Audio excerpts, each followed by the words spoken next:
Hey folks, standing up and holding my Chromebook. Getting my words out. Look, I got a new top yesterday and I love it. I wish you could see it from, maybe if I set you there. Look, it has a train. It goes way, way down. I bet to my knees. And the front part is just that long. It's so cool. HSN shopping.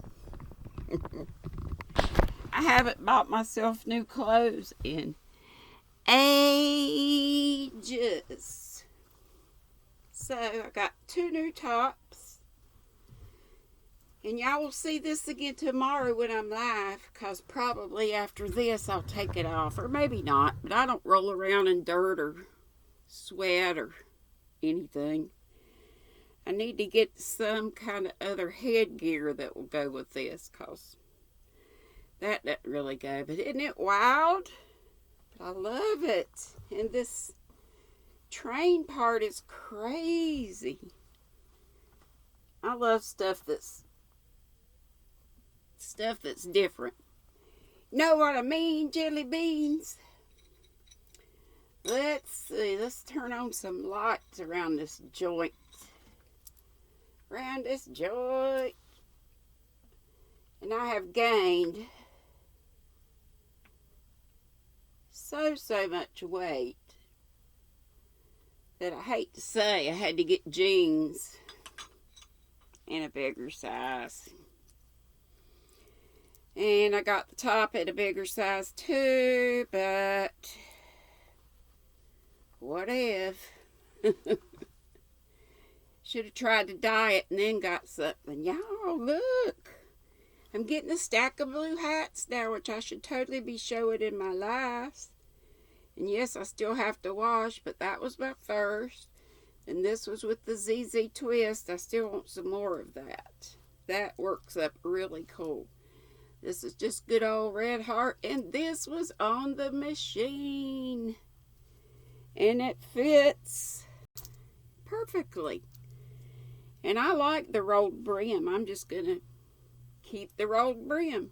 That way it's sort of adjustable for whoever gets it. So, 4 hats. Woo! And I got so many more on needles and hooks and all that. I don't know why I'm talking about all this, and I'm here to read, but I'm so excited. I got a new shirt and jeans, and y'all got me that way cool knitting machine, so now I can make stuff quickly for donations. Yay! Now, the next thing is figuring out how to use the stoppers. I'll talk about that later. To do things like straight panels for shawls. I'm gonna learn to do that. Okay, we are on, I think, chapter 55. A few days after this visit, Mr. Bingley called again, and alone. His friend had left him that morning for London, but was to return home in 10 days' time. He sat with them above an hour and was in remarkably good spirits. Mrs. Bennet invited him to dine with them, but with many expressions of concern he confessed himself engaged elsewhere. "Next time you call," said she, "I hope we shall be more lucky. He should be particularly happy at any time," etc., etc. And if she would give him leave, would take an early opportunity of waiting on them. "Can you come tomorrow?" Yes, he had no engagement at all for tomorrow, and her invitation was accepted with alacrity. He came, and in such very good time that the ladies were none of them dressed. In ran Mrs. Bennet to her daughter's room, in her dressing gown and with her hair half finished, crying out, "My dear Jane, make haste and hurry down. He is come. Mr. Bingley is come. He is indeed. Make haste, make haste." "Here, Sarah, come to Miss Bennet this moment." and help her on with her gown. Never mind Miss Lizzie's hair." "We will be down as soon as we can," said Jane, "but I dare say Kitty is forwarder than either of us, for she went upstairs half an hour ago." "Oh, hang Kitty, what has she to do with it? Come, be quick, be quick. Where is your sash, my dear?" But when her mother was gone, Jane would not be prevailed on to go down without one of her sisters. The same anxiety to get them by themselves was visible again in the evening. After tea, Mr. Bennet retired to the library, as was his custom, and Mary went upstairs to her instrument. Two obstacles of the 5 being thus removed, Mrs. Bennet sat looking and winking at Elizabeth and Catherine for a considerable time.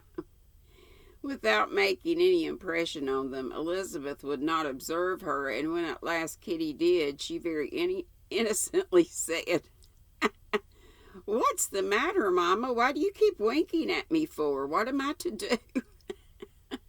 Love it. "Nothing, child, nothing. I did not wink at you." She then sat still 5 minutes longer, but unable to waste such a precious occasion, she suddenly got up, and saying to Kitty, "Come here, my love, I want to speak to you," took her out of the room. Jane instantly gave a look at Elizabeth which spoke her distress at such premeditation, and her entreaty that she would not give in to it. In a few minutes, Mrs. Bennet half opened the door and called out, "Lizzie, my dear, I want to speak with you." Elizabeth was forced to go. "We may as well leave them by themselves, you know," said her mother as soon as she was in the hall. "Kitty and I are going upstairs to sit in my dressing room." Elizabeth made no attempt to reason with her mother, but remained quietly in the hall till she and Kitty were out of sight, then returned into the drawing room. Mrs. Bennet's schemes for this day were ineffectual. Bingley was everything that was charming except the professed lover of her daughter. His ease and cheerfulness rendered him a most agreeable addition to the evening party, and he bore with the ill-judged officiousness of the mother, and heard all her silly remarks with a forbearance and command of countenance particularly grateful to the daughter. He scarcely needed an invitation to stay supper, and before he went away, an engagement was formed, chiefly through his own and Mrs. Bennet's means, for his coming next morning to shoot with her husband. After this day, Jane said no more of her indifference. Not a word passed between the sisters concerning Bingley, but Elizabeth went to bed in the happy belief that all must speedily be concluded, unless Mr. Darcy returned within the stated time. Seriously, however, she felt tolerably persuaded that this must have taken place with that gentleman's concurrence. Bingley was punctual to his appointment, and he and Mr. Bennet spent the morning together as he had agreed upon.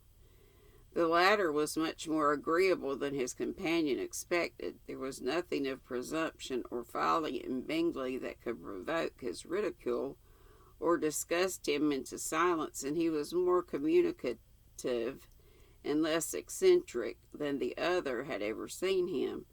Bingley, of course, returned with him to dinner, and in the evening Mrs. Bennet's invitation was again at work to get everybody away from him and her daughter. Elizabeth, who had a letter to write, went into the breakfast room for that purpose soon after tea, for as the others were all going to sit down to cards, she could not be wanted to counteract her mother's schemes. But on returning to the drawing room when her letter was finished, she saw to her infinite surprise there was reason to fear that her mother had been too ingenious for her. On opening the door, she perceived her sister and Bingley standing together over the hearth, as if engaged in earnest conversation, and had this led to no suspicion, the faces of both, as they hastily turned round and moved away from each other, would have told it all. Their situation was awkward enough, but hers, she thought, was still worse. Not a syllable was uttered by either, and Elizabeth was on the point of going away again, when Bingley, who as well as the other had sat down, suddenly rose and, whispering a few words to her sister, ran out of the room. Jane could have no reserves from Elizabeth where confidence would give pleasure, and instantly embracing her, acknowledged with the liveliest emotion that she was the happiest creature in the world. "'Tis too much," she added, "by far too much. I do not deserve it. Oh, why is not everybody as happy?" Elizabeth's congratulations were given with a sincerity, a warmth, a delight, which words could but poorly express. Every sentence of kindness was a fresh source of happiness to Jane, but she would not allow herself to stay with her sister, or say half that remained to be said for the present. "I must go instantly to my mother," she cried. "I would not on any account trifle with her affectionate solitude, or allow her to hear it from anyone but myself. He is gone to my father already. Oh, Lizzie, to know that what I have to relate will give such pleasure to all my dear family. How shall I bear so much happiness?"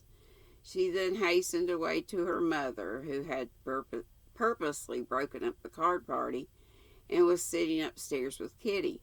Elizabeth, who was left by herself, now smiled at the rapidity and ease with which an affair was finally settled that had given them so many previous months of suspense and vexation. "And this," said she, "is the end of all the friend's anxious circumspection, of all his sister's falsehood and contrivance, the happiest, wisest, most reasonable end." In a few minutes she was joined by Bingley, whose conference with her father had been short and to the point. "Where's your sister?" said he hastily as he opened the door. "With my mother upstairs. She will be down in a moment, I dare say." He then shut the door, and coming up to her, claimed the good wishes and affection of her sister. Elizabeth honestly and heartily expressed her delight in the prospect of their relationship. They shook hands with great cordiality, and then, till her sister came down, she had to listen to all he had to say of his own happiness, and of Jane's perfections, and in spite of his being a lover, Elizabeth really believed all his expectations of felicity to be rationally founded, because they had for basis the excellent understanding and super excellent disposition of Jane, and a great similarity of feeling and taste between herself and himself. It was an evening of no common delight to them all. Coffee time.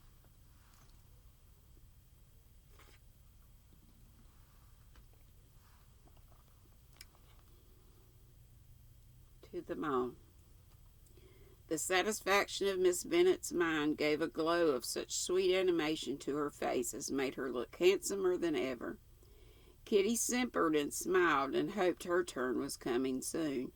Mrs. Bennet could not give her consent or speak her approbation in terms warm enough to satisfy her feelings, though she talked to Bingley of nothing else for half an hour, and when Mr. Bennet joined them at supper, his voice and manner plainly showed how really happy he was. Not a word, however, passed his lips in allusion to it, till their visitor took his leave for the night. But as soon as he was gone, he turned to his daughter and said, "Jane, I congratulate you. You will be a very happy woman." Jane went to him instantly, kissed him, and thanked him for his goodness. "You are a good girl," he replied, "and I have great pleasure in thinking you will be so happily settled. I have not a doubt of your doing very well together. Your tempers are by no means alike. You are each of you so complying that nothing will ever be resolved on, so easy that every servant will cheat you, and so generous that you will always exceed your income. I hope not. So impudence or thoughtlessness in money matters would be unpardonable in me." "Exceed their income, my dear Mr. Bennet," cried his wife. "What are you talking of? Why, he has 4,000 or 5,000 a year, and very likely more." Then, addressing her daughters, "Oh, my dear, dear Jane, I'm so happy. I'm sure I shan't get a wink of sleep all night. I knew how it would be. I always said it must be so at last. I was sure you could not be so beautiful for nothing. I remember as soon as ever I saw you when he first came into Hertfordshire last year, I thought how likely it was that you should come together. Oh, he is the handsomest young man that ever was seen. Wickham, Lydia were all forgotten. Jane was beyond competition her favorite child. At that moment she cared for no other. Her younger sisters soon began to make interest with her for objects of happiness which she might in future be able to dispense. Mary petitioned for the use of the library at Netherfield, and Kitty begged very hard for a few balls there every winter. Bingley from this time was of course a daily visitor at Longbourn, coming frequently before breakfast and always remaining till after supper, unless when some barbarous neighbor who could not be enough to test it had given him an invitation to dinner which he thought himself obliged to accept. Elizabeth had now but little time. Elizabeth had little time for conversation with her sister, for while he was present, Jane had no attention to bestow on anyone else, but she found herself considerably useful to both of them in those hours of separation that must sometimes occur. In the absence of Jane, he always attached himself to Elizabeth for the pleasure of talking of her, and when Bingley was gone, Jane constantly sought the same means of relief. "He has made me so happy," said she one evening, "by telling me that he was totally ignorant of my being in town last spring. I had not believed it possible." "I suspected as much," replied Elizabeth, "but how did he account for such? It must have been his sister's doing.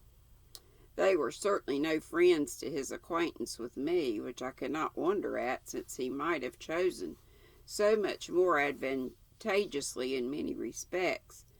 But when they see, as I trust they will, that their brother is happy with me, they will learn to be contented, and we shall be on good terms again, though we can never be what we once were to each other." "That is the most unforgiving speech," said Elizabeth, "that I ever heard you utter. Good girl, it would vex me indeed to see you again in the dupe of Miss Bingley's pretended regard.